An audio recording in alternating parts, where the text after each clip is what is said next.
On parle de Chine, on va y aller tout de suite. Et Philippe, tu voulais nous parler de cette usine que Xiaomi a ouvert donc en Chine et qui fabrique des smartphones. Bon, jusque-là, rien de particulier, sauf que cette usine est gérée par l'IA et des robots, en fait. Et elle fonctionne 24 heures sur 24 sans intervention humaine. Et ça, pour moi, cette annonce m'a frappé parce que, en fait, elle fait partie d'une série d'annonces. C'est une news qui n'est pas tout à fait récente. Hein. J'ai retrouvé des articles qui datent de juillet dernier, de juillet 2024. Alors, ça, c'était ceux qui portaient sans doute sur leur usine automobile. Parce qu'effectivement, il y a un an, Xiaomi avait annoncé une super factory à côté de Pékin qui sort un SUV toutes les 76 secondes avec une vingtaine de personnes assistées par plus de 380 robots sur un total de 700 robots. Donc déjà, moi, ça m'avait frappé, découverte que Xiaomi fait largement plus que ce qu'on imagine, en tout cas en termes de production. Et les vidéos qu'on trouve sur Internet, sur la chaîne d'emboutissage et d'assemblage, l'usine est toute blanche, pas en blanc, sauf qu'elle n'est pas éclairée, puisqu'il n'y a rien à éclairer, il n'y a pas d'humain. Et puis on a vu, c'est pratique. Et puis on a vu la Ferrari qui annonçait, on en parlait sur ce plateau il y a quelques semaines, la Ferrari qui annonçait des robots humanoïdes qui allaient fabriquer d'autres robots humanoïdes.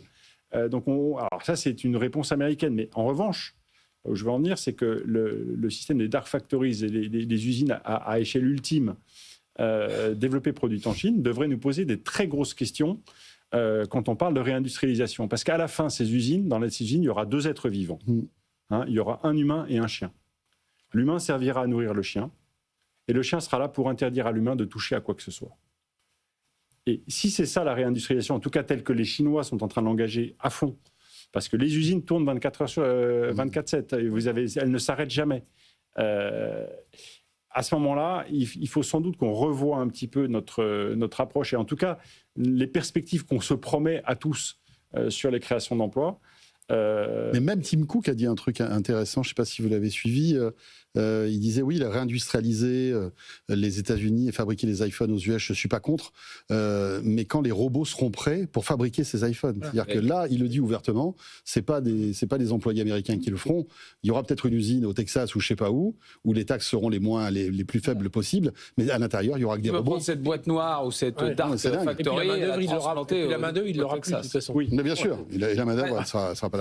Enfin, ça pose quand même la question, mais qui est sous-jacente et qui, à mesure qu'on voit les progrès, il y a quand même sur la question du travail finalement. Parce que même en Chine, si tu veux, après les 30% de codage d'IA, dans le contrat social qu'il y a en Chine, il y a quand même ce fait de fournir des emplois. Et si effectivement demain les industries vont massivement vers des usines sans personnel, il va y avoir un vrai sujet de réallocation de tout ça, et y compris d'ailleurs pour nous. Bon, bah écoutez, ça doit être quand même quelque chose de visiter cette usine, hein, Fred. À la veille du 1er mai. C'est la fête du travail. Oui, c'est vrai. C'est assez amusant. Tout un symbole. Nous, on va fêter le travail. Ouais, et peut-être que les robots demain fêteront aussi le travail. Ah oui. Peut-être. Dog-sitter est un job d'avenir. Ouais. Ouais. Merci à tous les trois, c'était top. Merci à Christophe Holnet, merci à Philippe Devost et merci à Frédéric Simotel pour terminer cette petite heure de débrief d'actu tech en ce 30 avril. Et vous restez avec nous, petite pause et juste après on vous rediffuse l'interview que nous avons réalisée la semaine dernière d'un artiste iconique, une star de la chanson française. Michel Polnareff était l'invité de Tech & Co il y a quelques jours. En cette veille du 1er mai, on a décidé de vous rediffuser cette interview. Et vous allez voir, Michel Polnareff nous parle pas beaucoup de musique, mais plutôt de sa passion des nouvelles technologies et puis de son avatar IA qu'il a lancé à l'occasion justement de cette interview sur BFM Business. Donc restez avec nous. Elle arrive dans un instant, juste après cette petite pause. À tout de suite donc. Tech & Co, la quotidienne sur BFM Business.